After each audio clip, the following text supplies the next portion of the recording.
Welcome back to my channel.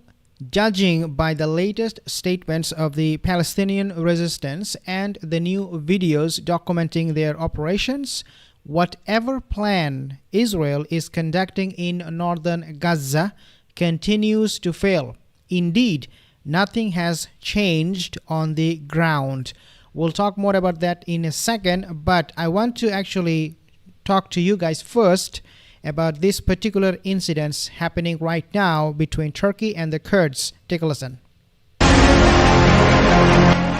Turkey and its allies are building up forces along the border with Syria, raising concerns in the United States. There is a possibility that Ankara is preparing for a major military operation. The force is said to include rebel fighters, Turkish commandos and a large amount of artillery, and is concentrated near the town of Ain al-Arab.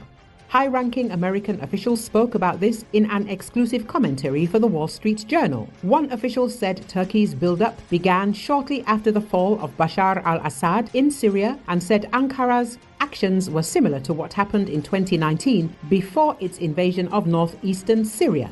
We are focused on this and we are urging restraint, another U.S. official told reporters. The publication recalled that a representative of the Syrian Kurdish civil administration, Ilham Ahmed, appealed to newly elected U.S. President Donald Trump with a request to put pressure on Turkish President Recep Tayyip Erdogan. Turkey's goal is to establish de facto control over Syria before you take office, forcing you to engage with them as rulers of our territory. If Turkey continues its operation, the consequences will be catastrophic, Ahmed wrote in a letter to Trump, seen by reporters. The newspaper added that US-brokered ceasefire talks between Syrian Kurds and Turkish-backed rebels in Ain al-Arab had failed, with a Syrian Democratic Forces spokesman saying there was now a significant military buildup to the east and west of the city. On the other side of the border, we already see Turkish troops advancing, Ahmed wrote to Trump. In addition, Trump hinted in a conversation with journalists that Turkey organized the takeover of Syria by the Hayat Tahrir al-Sham group, the publication recalled. The journalists also emphasized that during his first term, Trump partially withdrew American troops from northeastern Syria, which opened the way for the large-scale Turkish invasion. Hundreds of thousands of Syrians were killed or forced to flee their homes. The Republican administration later helped broker a ceasefire. Last week, U.S. Secretary of State Antony Blinken visited Turkey in an effort to de-escalate tensions. Blinken sought assurances from Erdogan to limit operations against Kurdish forces, but was unable to secure any commitments, according to the report. Yeah, they are not going to be doing that. Turkey, they are now bent on attacking the Kurds in Syria, and this is now a done deal. We have more reports on this saying that Turkey is right now gathering troops along the Syrian border to strike the Kurdish forces, these terrorist forces. Now, some people are really not liking it. In fact, they're very, very uncomfortable, and you can guess who these people are. These are the Israelis and the United States government, the Zionist lobby, the puppets there. This is what is coming on the news, that Israeli opposition leader urges support for Kurds to avoid Turkish domination in Syria. Yair Golan warns that Ankara could end up dominant in Syria should it be allowed to crush the Kurds. They don't want Turkish military forces to have upper hand in Syria 100%. Yes, they have the rebels that are being backed by Turkey and Israel and US. They can do nothing about this. But for this Kurdish group to disappear, to dismantle, to disband, to destroy them, for Israel and US is a big headache. And this is why you have seen Antony Blinken visiting Ankara, begging, literally telling Erdogan, don't do this, because this is the only way he can get some negotiation with Erdogan. In the past, they have tried to sanction him. Didn't work. Erdogan doesn't care about US sanction anymore. Looks like he does. He doesn't want to be under sanction. But if it has to be that way, he would not have any problem. That's my point. Therefore, right now, US really doesn't have much to say in this matter. An Israeli opposition leader has called for Israel to throw its weight behind the Kurds in Syria as a way of preventing quote-unquote radical Sunni Islam quote-unquote from dominating the country. Since the overthrow of Syrian President Assad earlier this month, Israel has been increasingly concerned about who might rise to power in his wake. Yair Golan, leader of the Democrats, a merger of the Meretz and the Labour Party, said Syria ran the risk of Turkey and Sunni Islamists replacing Iran and Shia Islamists as a threat to Israel. And without a shadow of a doubt, this threat coming from Turkey and from this Islamist group is much bigger than the threat they ever faced in the past in their history. This is why I said in my last video that Israel right now, they're facing existential threat. Yes, I do mean this. Israel must be concerned about one basic thing. He said a Turkish attack against the Kurds in Syria, he wrote on X. So this is coming again from the Israeli official. Israel must take the initiative and take advantage of overt and covert channels to support the Kurds. A strong Kurdish territory is security for Israel. Did you hear that? What he said? A strong Kurdish territory is security for Israel. Means we don't want to deal with the Syrian rebels. We don't want to deal with Erdogan. None of those people. But the Kurds, they are our best friend. Now, not only this, but also the US officials, they are now also warning of a Turkish takeover. Take a listen at this video. Mr. President, I say this gently, respectfully, but gently. President Erdogan, the distinguished president of Turkey, leave the Kurds alone. Leave the Kurds alone. Why don't you leave the people of Gaza alone? Why don't you leave the people of West Bank alone? These maniacs with double standard, I mean, this time he said with respect. But do they really care? Do they really respect anybody? They don't respect UN. They don't respect the people of Palestine. In fact, they treat them as animals. And now he is coming out with this kind of blasting statement against Erdogan. Erdogan, leave the Kurdish people alone, because without them, we have no role to play in the Middle East, especially in Syria. Once these Kurdish groups are gone, they are disappeared and destroyed, US will have no tentacles in Syria to use against anybody. Therefore, their military will come under attack and they will have to pack up and leave their military bases there. Therefore, you see this kind of Senator John Kennedy, he is a Republican from Louisiana, issuing that kind of statement with that kind of rhetoric. Now, not only this, guys, I just also want to share with you the situation in Israel and what is happening in Gaza. Let's actually focus on that a little bit in a second. But before I do that, before I talk about Gaza and the casualties Israel is taking, I want you to take a look at this one. So the United States is concerned about a reported threat of a Turkish military incursion against the Kurdish militias in northern and northeastern Syria, American officials have revealed. According to a report by the Wall Street Journal today, unnamed U.S. officials have warned that Washington is increasingly concerned that Turkey and its allied militias in northern Syria, predominantly under the umbrella of the Syrian National Army (SNA), are preparing for a large-scale military incursion into Syrian territory controlled by US-backed Kurdish Syrian Democratic Forces. Now, the question is obviously whether Turkey will leverage this situation of attacking the Kurds inside Syria in order to have a permanent base in Syria. Well, they do already have a lot of bases, Turkish bases in Syria, and that's really not what Israel wants.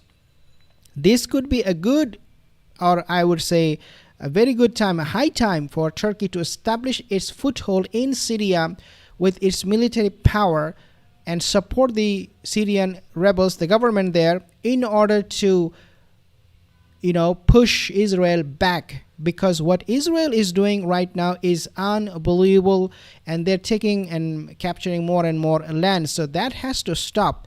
Citing a reported significant Turkish military buildup and presence, including the deployment of uniformed Turkish commandos, oh my God, artillery units and allied militias to strategic positions along the border near the town of Kobani or Ain al-Arab, the officials told the paper that the movements resembled those seen ahead of Turkey's 2019 incursion into the northern Syria, with one warning that, quote, a cross-border operation could be imminent yet again.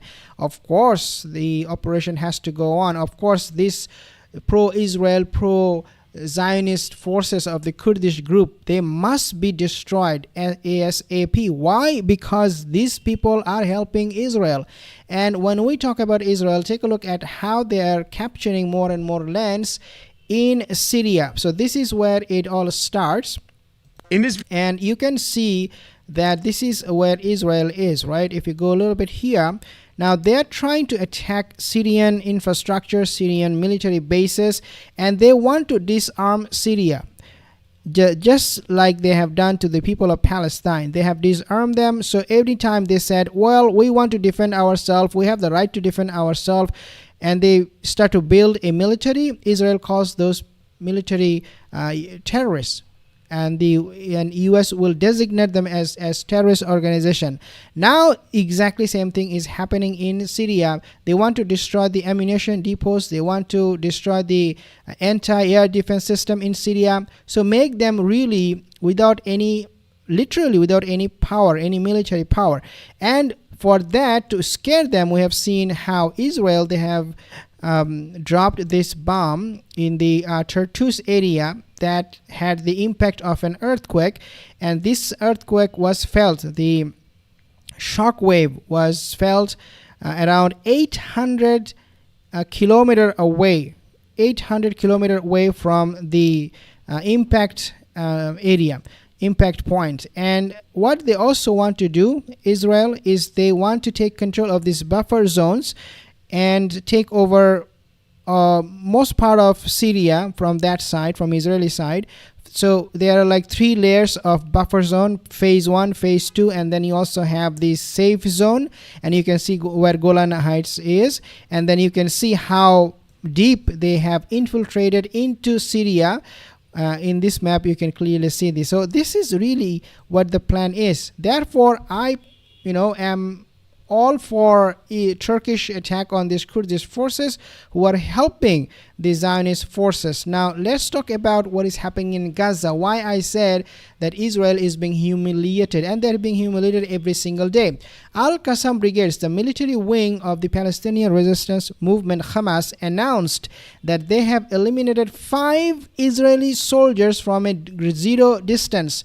Guys, 5 Israeli soldiers from a zero distance. What does it mean? It basically means when Israeli forces, the terrorist forces, they come under attack 101, like point blank, they panic. They are so coward, they either run away or they get killed. And this time they have lost 5 of their terrorists. Near the Al-Khulafa Mosque in the center of the Jabalia refugee camp in the northern Gaza Strip. In a separate statement, the brigades said its fighters detonated an Israeli troop carrier near the Martyr Imad Akil Mosque east of Jabalia. The Al-Qassam also announced that its fighters targeted the occupation command and control site in the Netzarim axis with 107 rockets. Now because of this complete humiliation, now Netanyahu is like, yeah, I can actually sign on a peace deal with Hamas. And this is developing. I want you to take a look at this particular video. Then you will know what I'm talking about. Let's take a listen what Netanyahu is saying about this ceasefire. I'll be beginning to work. And Benjamin Netanyahu, the Israeli Prime Minister, now looks as if he may go along with some of the things he'd been holding out on before, partly because he now feels, I think, that he's in control of what's happening. He's in control of what's going on in Gaza, at least in a political sense. Okay, guys, just to let you know that this is a Western media mouthpiece, Sky News, and they're obviously going to talk highly about Israel, how they have defeated Hezbollah and all those nonsense, garbage stuff. So just to give you a heads up. He's done something in Lebanon, so he's on top of the Hezbollah problem. He's putting pressure on Iran. He feels as if he's in a more dominant position than he was a few months ago, so he might be more prepared to make some concessions. But what might it look like? There's a number of issues that would have to be reconciled. And if we think about a map of Gaza, you can see what the issues are. First of all, would the IDF, the Israeli Defense Forces, would they really withdraw completely? Hamas said they have to withdraw before they can do any deal, but would they really? The two places that the IDF really want to concentrate on is the Netzarim Strip, this road that they drove through the northern part of Gaza to separate the north from the centre of Gaza. Okay, guys, so just to pause you here for a little bit. So the Netzarim corridor that you see right here, the Netzarim, you see that? This is where Israel is facing a lot of challenges and taking a lot of casualties every single day. The Netzarim corridor or the Netzarim axis is where Hamas, the Al-Qassam Brigade and the Abu Mustafa Martyr Brigade, they're launching attacks on this Israeli Zionist terrorist forces on a regular basis. Now, this is where things get interesting, and this is what Israel, they do not want to give up. So yes, we can reach a ceasefire deal with you guys, but we're not gonna leave Netzarim because you guys are so strong in that area, and also the Philadelphia corridor that he just showed. Take a listen a little bit more. Control it, and the Philadelphia corridor, to have Israeli troops all the way along the corridor, which is the border between Gaza and Egypt, and of course is the area where all the tunnels existed, where Hamas was getting all of its support and all of its supplies. And the Israelis are loath to withdraw from the Philadelphia corridor, even if they withdraw from the Netzarim corridor further north.